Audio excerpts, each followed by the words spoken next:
right. Well, it's a pleasure to have everyone here. Thank you for joining on a Wednesday evening. My name is Claire Healy. I'm one of the genetic counseling managers in the Smilow Cancer Genetics and Prevention Program. And it's my pleasure to briefly introduce our program and our speaker tonight. Tanaya, would you mind going to the next slide for me? All right, so the Smilow Cancer Genetics and Prevention Program sees patients across the state of Connecticut and Rhode Island at Yale New Haven Health System hospitals in New Haven, Greenwich, Bridgeport, New Haven, New London, and Westerly. And we also have a relationship with St. Francis Hospital and see patients up in Hartford as well. Our team consists of physicians with expertise in hereditary cancer syndromes, as well as advanced practice nurses, genetic counselors, genetics clinical coordinators, and genetic counselor assistants, and our dedicated administrative team members who are responsible for really keeping the program running through scheduling and a number of other tasks. We're all dedicated to providing the highest level of care for patients whose personal or family history places them at an increased risk to develop cancer. And it's my pleasure tonight to introduce Tanaya Shroff, one of our more experienced genetic counselors. She's going to lead our discussion. Tanaya is a licensed and board-certified genetic counselor. She graduated with a bachelor's degree in biotechnology and received her master's in human genetics from Sarah Lawrence College in New York. She's passionate about providing her patients access to genetic testing and helping them understand their risk for inherited cancer syndromes. She provides genetic counseling services in New Haven and at St. Francis Hospital in Hartford. So I'll turn it over to you, Tanaya. Thank you, Claire. So I'm very excited to speak with you all today about how knowledge of family history of cancer can impact medical care. And these are the goals for our program today. So we will begin by discussing why cancers even happen within families. We'll then focus on some inherited cancer risks. So in that section, we'll sort of look at how can family history of cancer help determine if someone may have an inherited predisposition to developing cancer. And then we'll also talk about the role of genetic testing in helping identify that inherited cancer risk. We'll briefly focus on familial cancer risks, and they're sort of different from inherited cancer risks, so we'll talk about that briefly. And then we'll also, chat a little bit about how do you document family history of cancer, what questions to ask, and give you some tools in helping with collection of that family history. And then lastly, we'll end our talk with some case examples showing how family history can be used to make decisions about cancer screening and cancer risk reduction. So let's start with this question first. Why does cancer even occur in families? So from what we know at this time, cancers that we see in an individual or in a family history could be due to three different types. So first one is a sporadic cancer. Second one is known as familial cancer. And the third type is an inherited cancer. And let's look at each one of these in a bit more detail. So starting with sporadic cancer, it forms about 70% of all the cancer types we see. So some individuals or family members may have cancer that's sporadic, that is, that happened due to a random chance. This is the case with, again, about 70% of the cancers we observe, so the majority. And it could have been due to a combination of different factors. So maybe environmental risk factors, such as someone being exposed to asbestos or having an infection like an HPV infection. Lifestyle factors can play a role, such as too much sun or tobacco smoking. The process of aging can also increase the risk of cancer in people. And there are likely other factors that are just unknown to us at this time, which also increase the risk of cancer. Now, another type of cancer is familial cancer, and this makes about 15 to 20% of all the cancers that we see. We can see a clustering of cancers in some families, which may be occurring due to factors that the family shares. So it could be environments, diets. Maybe there are smaller genetic factors that we aren't even able to detect today with our genetic testing technology. So for example, family members have the same environmental factors and lifestyle factors, such as, again, having too much sun exposure or smoking, which might increase the risk of developing certain type of cancer in multiple relatives just within the same family. And the last type of cancer is inherited cancers, also called hereditary cancers, which a lot of times people are surprised to hear is actually the smallest amount that we see. So only about 5 to 10% of all cancers we see are inherited. And this is the type of cancer which occurs due to a specific factor within the DNA or within your gene that's being inherited by family members. And we will talk about this in more detail in the next few minutes. So when we see patients in our clinic, we ask them several questions about their family history of cancer. Why do we want to know so much about the family history? Why is family history so important? So family history is actually a very important cancer risk assessment tool. It helps us determine in the individual's cancer risks. It helps us determine the appropriate cancer screening recommendations for that individual. And it's also a tool used to determine whether genetic testing for an inherited cancer predisposition syndrome is indicated either for that individual or for one of their family members. Okay, one might say that's okay, that's understandable, but when I go back home, what should I be looking for in my family history? So when it comes to inherited cancer risks, we wanted to share some factors to look for in the family that might raise concern for a hereditary cause of cancer. So an important factor to actually look for is young age. So earlier ages of diagnosis. So typically people diagnosed prior to age 50 with a cancer can raise concern for a hereditary cause. Another term to keep in mind is multiple. So multiple cancers of the same type in the same person can increase our risk or increase our suspicion for a hereditary cancer syndrome. So for example, if you see family members who have had 2 breast cancers. Another thing about multiple could be multiple related cancers in the same person. So maybe the person doesn't have 2 breast cancers, but has both breast and ovarian cancer. Or maybe they have colon and uterine cancer. So when we see related kinds of cancers in the same person, that can also increase our suspicion that the person may have a hereditary cancer syndrome.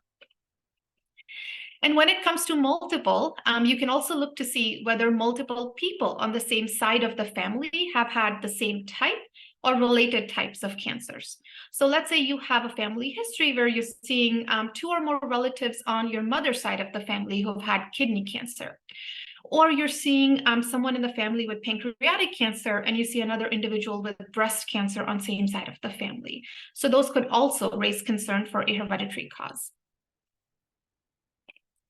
Another term to remember is rare. So certain cancers are rare in the general population. Some examples include pancreatic cancer, ovarian cancer, male breast cancers, and also aggressive types of prostate cancers or prostate cancers which have spread, also called metastatic prostate cancers. So all of these are rare, unusual types of cancers that we see. Ancestry is another one. So specifically Ashkenazi Jewish ancestry. We do see a higher prevalence of certain genetic factors within your DNA, which increase the risk of developing cancer in individuals of Ashkenazi Jewish ancestry. And known, so what this term means is if there is already a hereditary cancer syndrome that's known in the family, one of your relatives has had genetic testing and has a hereditary cancer syndrome, it could mean that there is some chance that you might have it too, or other family members might have it too. So when you have a known hereditary cancer syndrome, that might be a very important thing to bring to your physician. So these are your 5 terms to remember. Young age, multiple, which includes multiple people with cancer or multiple cancers in the same person, rare cancers, ancestry, specifically Ashkenazi Jewish ancestry, and a known hereditary cancer in the family. Okay, So next, let's discuss what role does genetic testing play in identifying cancer risk for a person. So genetic testing is looking through your genes. And genes are body's instruction manuals. They control how your body functions. We inherit our genes from both of our parents. They're present in pairs because we get one copy of our gene from our mother, we get the other copy from our father. Now, as you can see here, genes need to be spelled a certain way. They come in a particular order of letters, and it's important that they're spelled that way so that they're able to function correctly. So sometimes what happens is a person may have inherited a mutation within these genes, and that's what the genetic testing looks for. So a mutation is a spelling error in the gene. So let's say this letter A over here in the gene got replaced by the letter C, and this mutation is not going to allow your genes to work correctly. So when we see these mutations happening within genes that are supposed to protect you from cancer, that actually means that you have a decreased level of protection against certain cancer types, which means that you have an increased risk of developing certain types of cancers. Which is why genetic testing, when a person has genetic testing, that test goes into your genes. It reads it letter by letter to see, is there a mutation, or do all of your genes are they spelled correctly? All right, now one thing to remember is if a person has inherited a mutation, this mutation that's identified through a person's genetic testing can actually be passed down to an individual's offspring, and therefore can provide information for their offsprings, also other family members, about their risk to develop cancer. Now, how is genetic testing performed? So we get this question very often.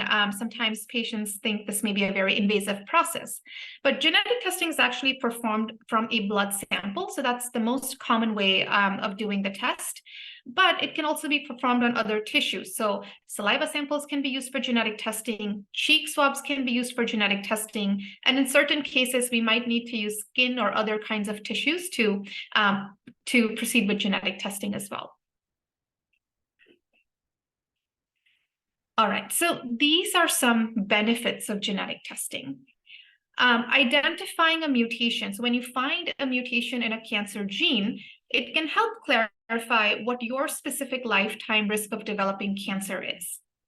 The second benefit is it can guide medical management for people. So oftentimes, when you find an increased risk of developing cancer in a person, more frequent cancer screening, increased cancer screening is recommended. Some individuals actually consider surgical options that would significantly reduce the risk of developing cancer for them. So when it comes to screening, some of you may have heard, typical screening for breast cancer includes mammogram screening. But when we find an increased risk of developing breast cancer, we might recommend more screening with something like a breast MRI so that it's more frequent, it's more sensitive. And again, some of you might have heard that sometimes people have both of their breasts removed, the healthy breast tissue taken out, as a way of preventing breast cancer or significantly reducing the likelihood of developing breast cancer. On the other hand, some people may be eligible to take certain medications that have been shown to prevent cancer or reduce the risk of developing cancer. And sometimes it can help guide treatment and surgical decisions. So this is more for people who have a diagnosis of cancer. We now have targeted treatments for people with underlying genetic mutations, which have been developed to act on those cancer cells with causing minimal damage to your normal cells. So for people with cancer, when we identify genetic mutations, it can help guide treatment, guide surgical decisions for them. And of course, it can identify at-risk family members because something that's hereditary can be passed down or could be present in other members of your family. So it can tell us who else is at risk of having that mutation. So one question we often get asked and we think about is who should undergo genetic testing in the family first? Let's look at this tree here. This tree is supposed to have white flowers and white flowers only. Now, one day, Suddenly, this tree develops a pink flower. It's pink in color all of a sudden, and no one has any idea why this flower is pink, why this happened. So to determine, why this flower is pink in color and it's not white, should we test the other white flowers, or should we directly be testing the pink flower to see if there's something within that flower that's, causing it to be pink? I would go with the pink flower. And this is to say that individuals with a cancer diagnosis, they have been affected. So this may be one person in the family or multiple people in the family who has been diagnosed with a cancer that is raising concern for a hereditary cause. Those are the people that might be most informative with genetic testing. And, of course, there are times when those who are affected with cancer, those relatives are unavailable. Maybe they don't have access to genetic testing. Maybe they've passed away. And in those cases, we do want to test the next closest relative to that affected family member, because the yield of genetic testing is higher in those close relatives as opposed to someone who's maybe very distantly related to that affected relative. All right, so now let's briefly talk about familial risks and how it's different from an inherited risk. So, when people undergo genetic testing and we don't identify a mutation, meaning that they don't have an inherited risk to develop cancer, there can often be a question, okay, what's my risk now? So let's take an example. Let's say your family member has a breast cancer diagnosis. You undergo genetic testing because the family member is unavailable to be tested, and you don't have a mutation. So you might question, well, what does this mean for my risk to develop breast cancer? Your risk to develop breast cancer might still be higher than someone in the general population who doesn't have a close relative who has had breast cancer, because you have a close relative who has been diagnosed with breast cancer. So in certain cases, individuals with a family history of cancer may have an increased risk of developing that cancer, even if a hereditary cause is not identified in them or in their family members. So this is called a familial risk. Now, this risk happens due to other factors that an individual shares with their family member who developed cancer. So maybe there were other factors like environmental exposures, diets, lifestyles that contributed to that person's diagnosis of cancer that you might share with that family member, which may put you at a higher risk to develop that cancer. So the family history, even though there is no inherited risk identified, it can still help determine your cancer risks and therefore appropriate screening recommendations for you. Therefore, it's very important to share your family history of cancer with your physicians and your providers, even if you or your relative has had genetic testing that didn't identify a genetic cause. So just to give you an example, when individuals have a first-degree relative, which means mom, dad, sister, brother, child, when you have a first-degree relative with colon cancer, and there's no genetic cause identified for that colon cancer, or maybe it's not suspicious for an inherited cause, you might still be recommended to initiate colonoscopy screening earlier than someone in the general population, as well as more frequently than in the general population. So just having a family history can still impact cancer screening, therefore recommended to share that history with your physicians. All right, so next, let's think about how to collect and document your family history. You might question, how far do I need to go back in my family to collect the family history? Firstly, I will say that more information always results in better and more accurate risk assessment because we just have more information to work with.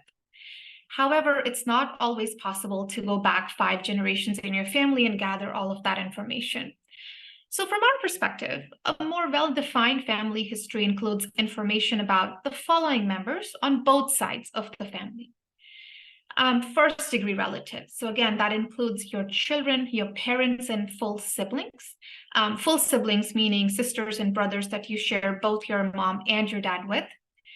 Second-degree relatives, which can include your half-siblings, aunts, uncles, and grandparents.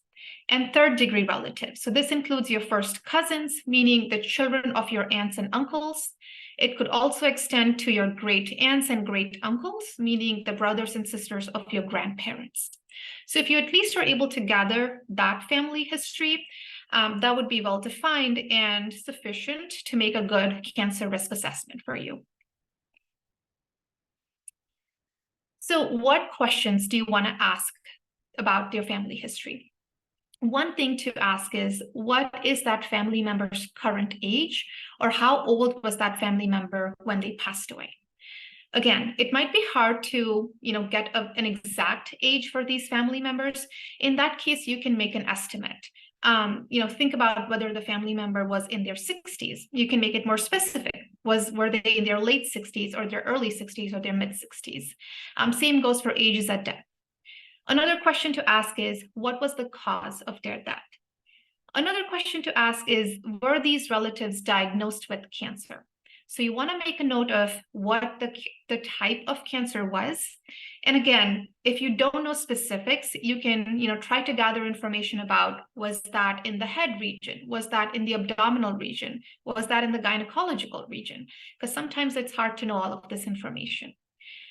You want to make note of that cancer diagnosis, even if the cancer did not cause your family member's death. So let's say someone was diagnosed with a colon cancer in their 40s, but then passed away in their 80s due to a heart attack.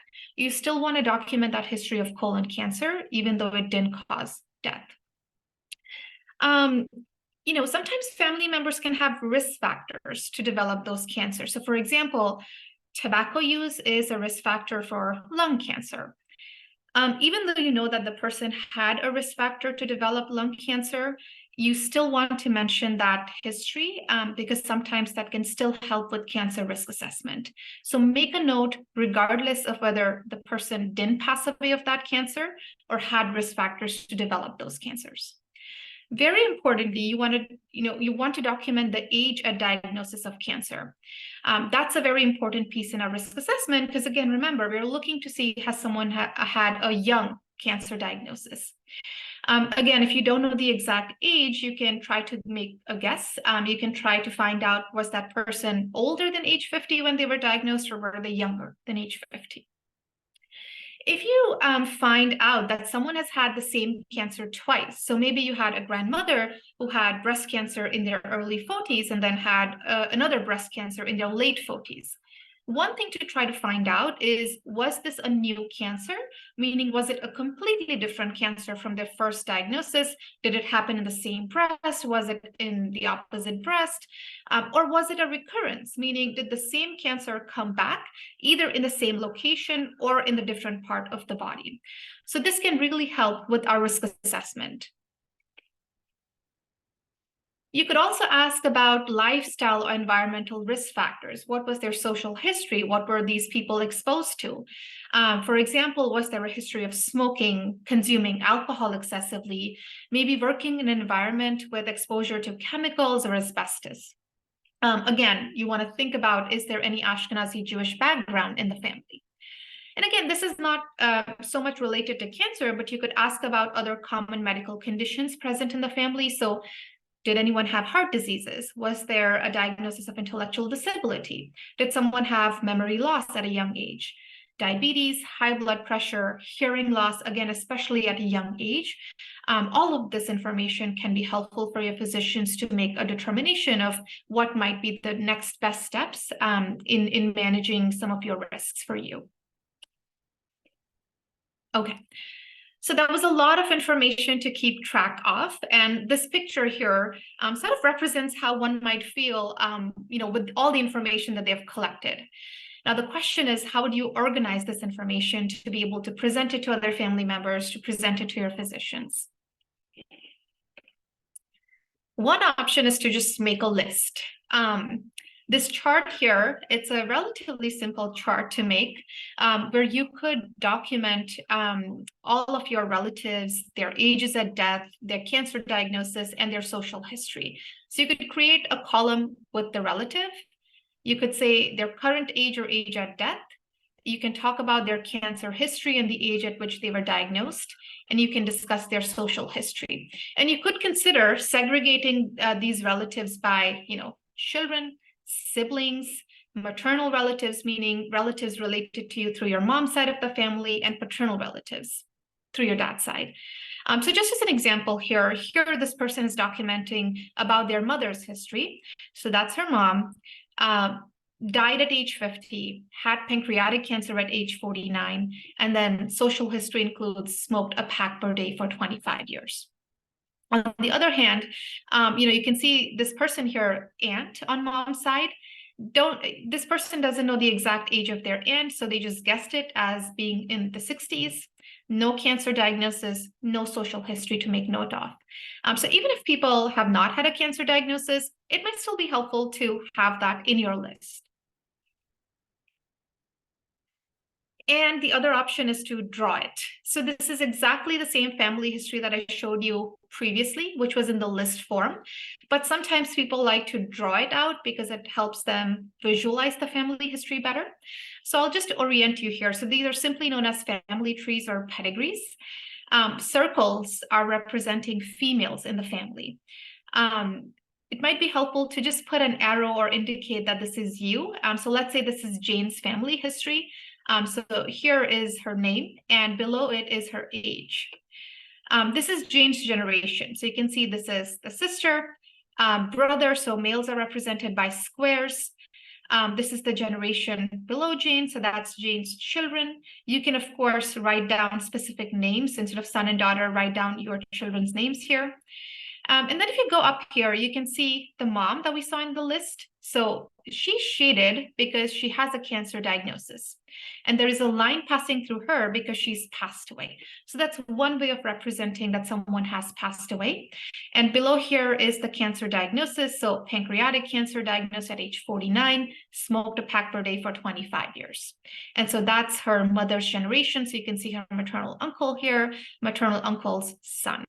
So sometimes people find it more helpful to draw it out rather than make a list. One tip is, in order to help remember all of these people and their cancer histories, you may want to start by documenting, from the oldest to the youngest, or even the youngest to the oldest, so that you don't forget people as you're documenting the history. Remember to document the age at which they passed away, the cancer history, the social history. And one important thing would be documenting your ancestry, especially if you have any Ashkenazi Jewish ancestry. So Jane has paternal Ashkenazi Jewish ancestry, and that's documented here. All right, so I do want to acknowledge that a lot of times there can be barriers to collecting family history.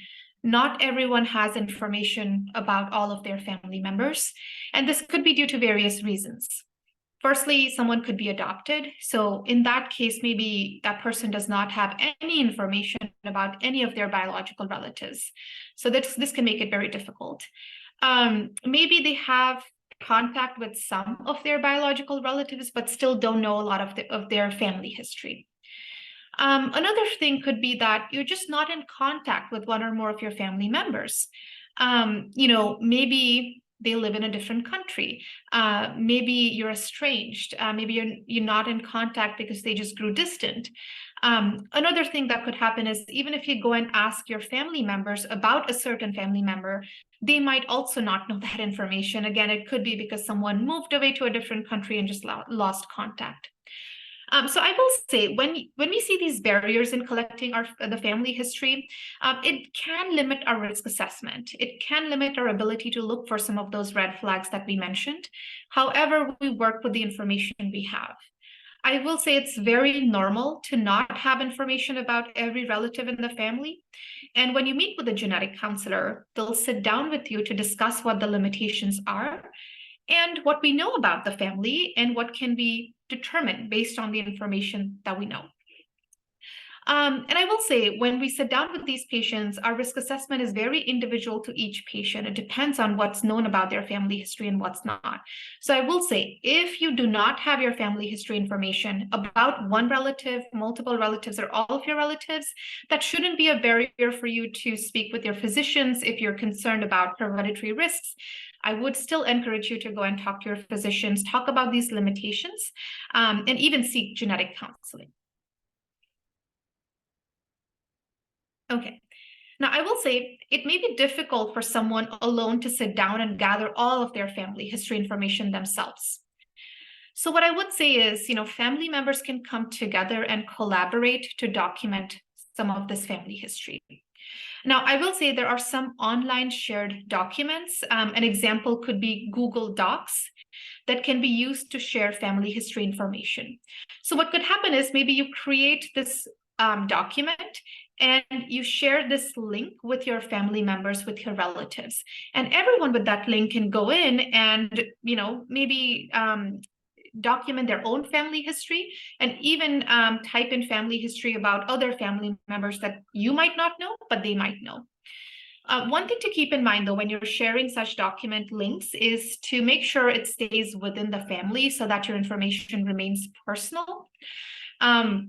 Some of these documents can also have restricted access. So you can sort of, change your settings to make it more restricted. So if someone is trying to access that document, you would need to provide access to that person to be able to view that document and edit that document. Nowadays, we have even password protected online documents. So one example would be Dropbox. So that's one such app or one such feature where you can put in these documents and it's password protected. So anyone trying to access that document will need to enter the password, and they would know it only if you've shared it with them. So that way you can sort of protect that information. I will say there are also social media platforms like Facebook that can be utilized to gather family history information, or actually any other social media platform that allows you to maybe create a group chat. You can add your family members in the group chat, and then everyone can start adding the family history health information or their own information in it. And that way you're able to access that when necessary. Also, there is a tool called My Family Health Portrait, which is actually a tool from the US Surgeon General, which allows you to keep track of your family history and update your family history. So again, it's a tool with a login that you can go into and then keep adding your family history and go back in to view it again.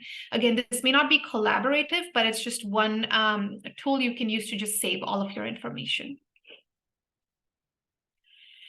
Now, there are also certain ancestry DNA tests that can help build a family tree, especially if you're not aware who your genetic relatives are. So you can find your genetic relatives through these ancestry DNA testing if that relative has also pursued testing through ancestry DNA tests, and both of you have opted in to be notified of your genetic relatives. So especially for people who are not aware who their biological relatives are, this could be one way to do it.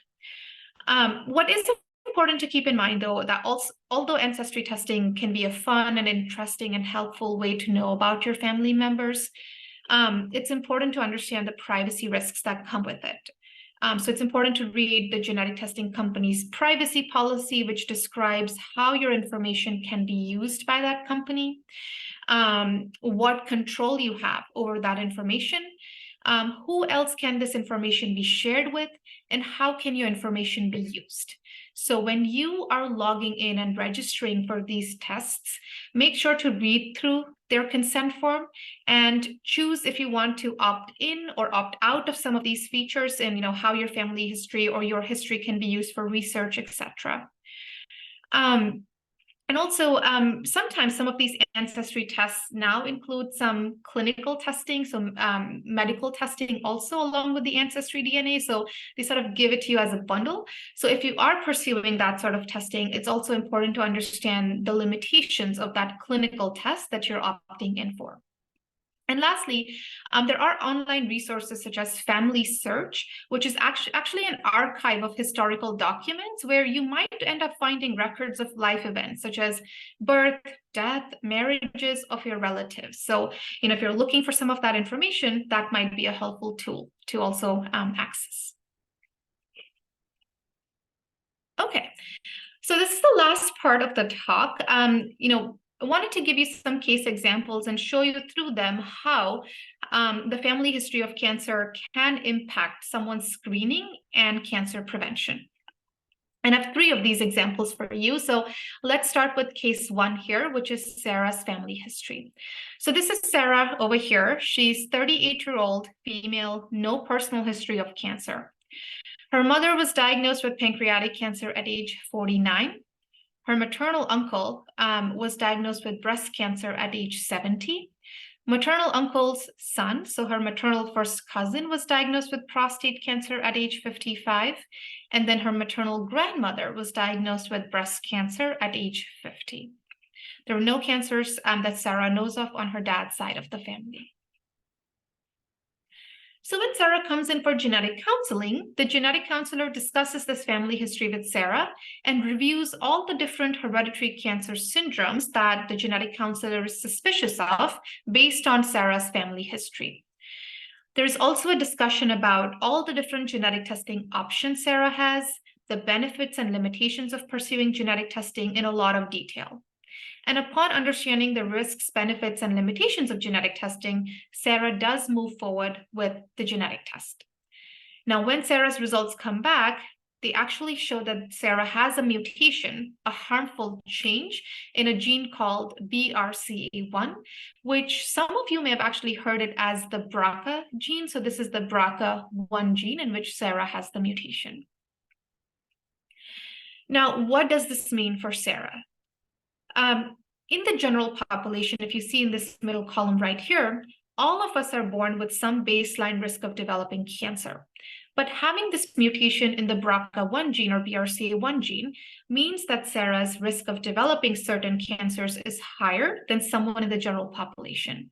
So for example, when it comes to breast cancer with a BRCA1 mutation, the risk of developing breast cancer can go from that general 12 to 13% to about 60 to 75% lifetime risk. It also means that Sarah has an increased risk of developing 2 different breast cancers. It also increases the risk of developing ovarian cancer, melanoma, which is a skin cancer. There is a slightly elevated risk for Sarah to develop pancreatic cancer. And this also impacts men in the family. They also have a higher risk to develop pancreatic cancer or melanoma, as well as male breast cancers and prostate cancer. So all of this information is discussed with Sarah. And what's important is how can Sarah be proactive about these risks? So when it comes to breast cancer, one option that Sarah has, or not an option, actually, one of the recommended options here would be to start annual mammograms at a young age, along with annual breast MRIs. She can discuss medication options to reduce the risk of developing breast cancer with her physicians. So that's another option. And the third option is at some point, she could consider removing her healthy breast tissue through a prophylactic mastectomy. With regards to ovarian cancer risk, the recommended option for Sarah would be to remove both her ovaries and fallopian tubes, and the recommended age for her to do so would be between 35 and 40. Now, if Sarah doesn't choose to do so, there is ovarian cancer screening available through blood tests as well as ultrasounds. But it's important to note that the effectiveness of ovarian cancer screening in detecting ovarian cancer at an early stage is very limited. So the surgical risk reduction still remains the recommended option for Sarah. She could consider annual dermatology exams because of her increased risk to develop melanoma. And lastly, with pancreatic cancer risk, at this time, there are certain screening options available for pancreatic cancer, but they are through investigational or research protocols. So we don't have routine clinical pancreatic cancer screening. Also, the eligibility of this screening depends upon certain factors, such as how old the individual is there a family history of pancreatic cancer or not? So at this time, just based on what we know, Sarah will be eligible for consideration of this pancreatic cancer screening at age 50 upon discussion with some of the specialists. Now, that was Sarah's risk and what she could do, but we're now looking at the family. How does this impact her family members? So Sarah's first-degree relatives, her sister, her 2 brothers, and her children, they're all at a 50% risk, have half a chance to have the same BRCA1 mutation that was identified in Sarah. It does seem more likely that Sarah has inherited this mutation from her mom's side, given you do see male breast cancers, prostate, pancreatic cancers on that side of the family. But this hasn't been confirmed. So even if Sarah has the mutation and it seems more likely to be inherited from mom's side, we would still recommend relatives on both sides have genetic testing. And lastly, one thing to consider is BRCA1 mutations are not associated with childhood onset cancer risk. So with most of these cancer genes, the recommendation would be for children to wait until they're age 18 or older to pursue genetic testing for these mutations. Okay, so that was Sarah's family. We're moving on to Jane's family history now. So Jane is a 50-year-old female. She comes in to meet with a genetic counselor. And during that visit, Jane states that her mother was diagnosed with cancer at age 55 and passed away. Now, unfortunately, Jane had very limited contact with her mother. She did not know the specific cancer type that her mother was diagnosed with. While discussing, she says, well, her mother was a heavy smoker and therefore likely had a lung cancer diagnosis. Now, when we think about lung cancers, majority of lung cancers are sporadic. They're not hereditary. Some lifestyle and some environmental risk factors which can increase the risk of developing lung cancer include tobacco smoking or exposure to asbestos. Therefore, just having a family history of lung cancer in her mother, diagnosed at age 55, does not necessarily raise a concern for a hereditary cause. So when she discusses this with her genetic counselor further, she also states that she is in contact with her maternal aunt, which means her mother's sister. And she says that she feels comfortable to contact her maternal aunt and ask if she has any information about her mother's cancer. They plan to meet again in 1 week to discuss this information. So Jane comes back, meets with a genetic counselor in a week, and has more information. She reports that she found out that her mother did not have lung cancer. She, in fact, had ovarian cancer. And if you remember from our earlier slides, ovarian cancer is a rare type of cancer. And if you think about what's an average person's lifetime risk to develop ovarian cancer, it's only about 1 to 2%. So this family history actually now raises concern for a hereditary cause, and Jane now meets national guidelines for genetic testing. And again, upon detailed discussion about benefits and limitations of genetic testing, she undergoes genetic testing. Jane's genetic test results actually show that she has an inherited predisposition to develop ovarian cancer, and her risk to develop ovarian cancer is between 15 to 30%.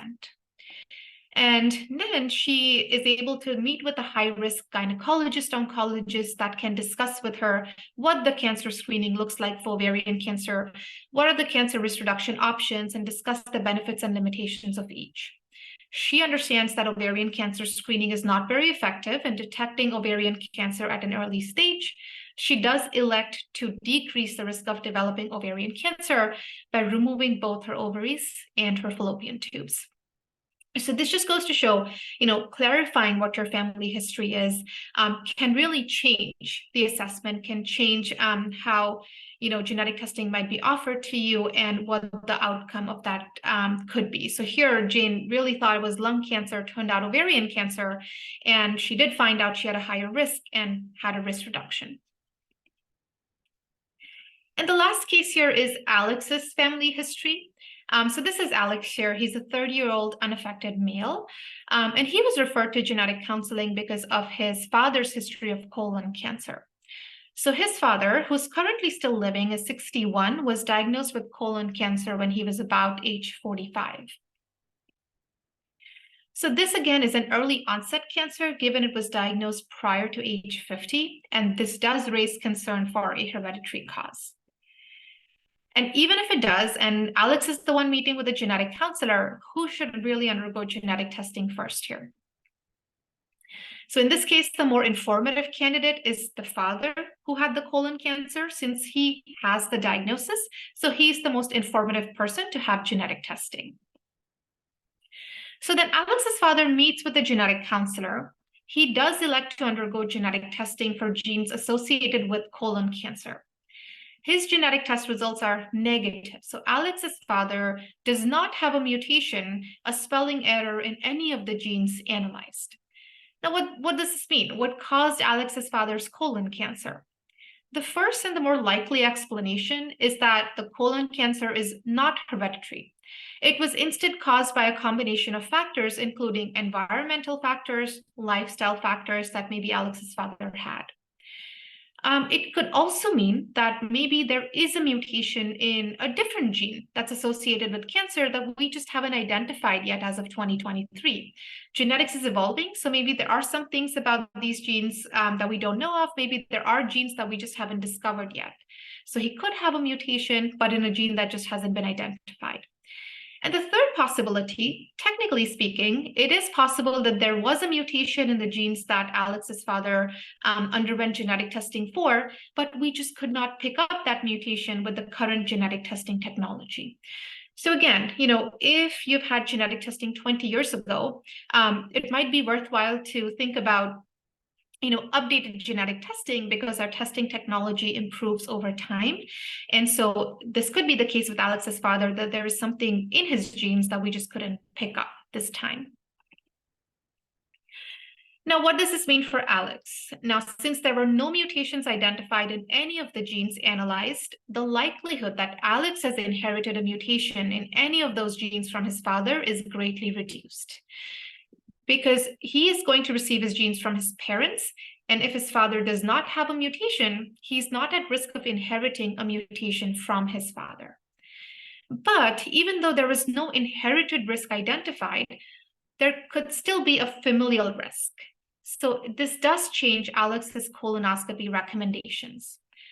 At this time, according to our national guidelines, since he is a close relative, that is a child of an individual who was affected with colon cancer, he would be recommended to begin colonoscopy screening at age 35. So typically we begin at age 45 in the general population. He would be beginning that 10 years prior, and he will repeat those colonoscopies every 5 years, or even sooner than that if he has colonoscopy findings that come up. So typically we would repeat colonoscopies every 10 years in the general population. Since he has a family history, he would be recommended to do it every 5 years.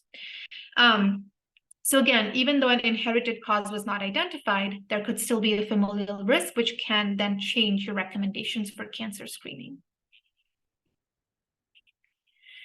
All right, so we're at the end of the talk. I want to end this talk on the note that asking health-related questions to your family members can really make an impact. I would encourage you to ask these health-related questions to your family members, especially if your family is comfortable sharing that information and discussing that information. You could make use of, some of these holidays that are coming up, maybe Thanksgiving, Hanukkah, Christmas, or any other opportunities. Maybe it's a family holiday that you're getting together. If you're open and comfortable discussing this, you can use this as an opportunity to ask more questions and learn more about your family history. Okay, so lastly, this is just our contact information here. And if anyone has any questions, I'm open to answering them. Thank you so much, Tanaya. There was a question in the chat about how often genetic testing gets updated. So I know you commented on the fact that genetic testing can change over time, but how frequently should people be checking to see if that's occurred? That's a great question. So I don't think there's a specific number of years that, that's correct to be checking for updated genetic testing. But what I will say is that, if you've had testing maybe prior to 2015, some of the testing technology has definitely improved. So we also have newer genes. So there's now availability of panel genetic testing, where some of these people have who had genetic testing prior to 2015, or maybe just tested for BRCA1 and BRCA2 genes. Now we have discovered or identified newer genes related to those cancer types. So that may be, something you may want to talk about with your physicians to see if you want to meet with a genetic counselor to discuss that. And again, genetic testing technology, especially in the more recent times, doesn't change as frequently like it did previously. But I feel like every couple of years is still a good idea to just, reach out. If you've had genetic testing, reach out to the genetic counselor, the program that did your genetic testing, or your physician to just ask them, is there newer testing technology? Are there newer genes that I can be tested for today? And a similar related question just came in. If testing technology has changed or there are new genes that can be analyzed, is it possible to retest the same sample, or would the person need to come in and provide a new blood sample, saliva sample? Yeah, so very, very likely you're going to have to provide a new sample because labs can keep your sample only for a certain amount of time. And especially if it's been several years and even like several months, the labs would need an additional sample to get tested. Wonderful. And there were a few questions that came through about just coverage for genetic testing. Can you comment a little bit on how we can help people determine coverage for genetic testing and how much the testing might cost? Yeah, that's actually a question that we get very often from our patients. I will say coverage does differ for every patient. It does depend on an individual case. Genetic testing, a lot of insurance companies are now covering genetic testing. We have national guidelines where, a person may meet national guidelines and insurance may be more likely to cover testing. But then every insurance also has their own guideline where they specifically mention when they will or when they won't cover testing. So I think when you meet with a genetic counselor, they might be able to look at your personal and family history to really help determine, will insurance cover it, or is it less likely that insurance might cover it?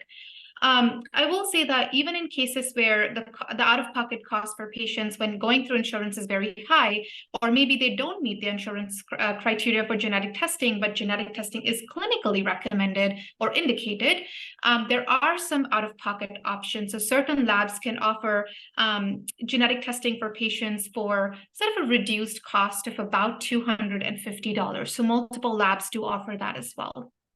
But again, it has to be case by case basis. Again, when in doubt, and if that's the biggest concern, like meet with a genetic counselor to determine whether insurance will cover this or not. I think there was a question too about whether or not this talk will be available. Lots of people saying that this was a great talk, Tanaya. So I do think that anyone who registered for this webinar will receive a link to the recording. And it will be available on the Smilow YouTube page.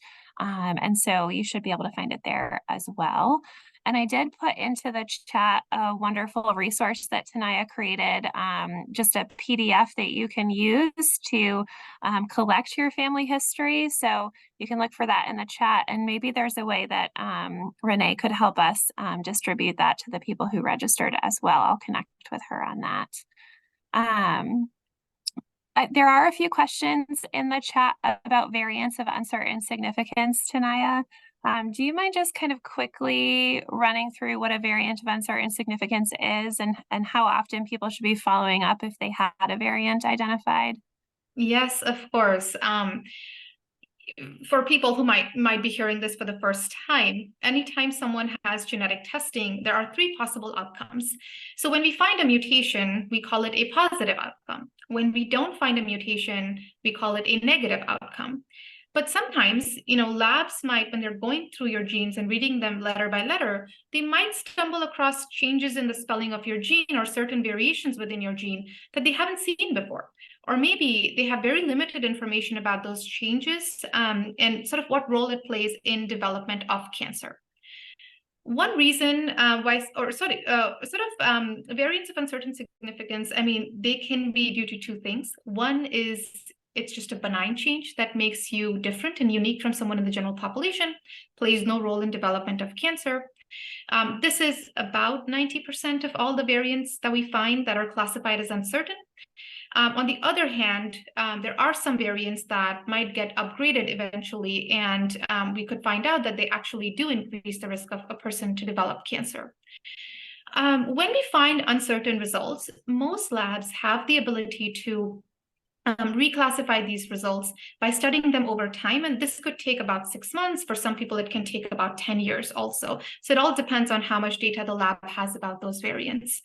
You can certainly feel free to check in with the program that ordered your genetic testing every couple of years. I think that's a good timeline. If you really want to be on top of that, do it every year as well.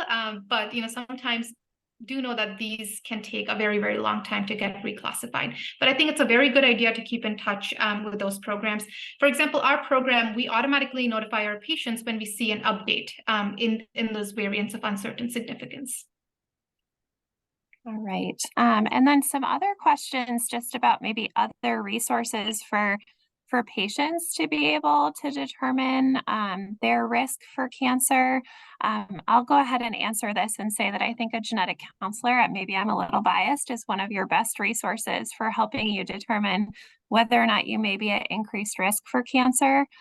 So your provider could certainly refer you. We're not just there to order genetic testing, but also to help interpret cancer risks based on a family history. And your providers should have access to algorithms that they can use to also help to interpret your risk for cancer based on things like your personal history and your family history as well. All right, I think we got through most of the questions. Oh, there was one that just came in. Do people need a referral to see us, Tanaya? Yes, so we do need a referral, and this could be through your primary care doctor or any other physician that you're seeing, but our program does need a referral. Just, telling us, why are we seeing you? What's going on? And, our program will then contact you to schedule an appointment. All right, wonderful. And Renee did put in the chat that there will be a link to this recording on the Smilow Cancer Center YouTube page. So you can look for that if you're interested in sharing this with other people or watching it again. But Tanaya, thank you so much for a really wonderful and informative talk. I really appreciate it. And thank you everyone for joining.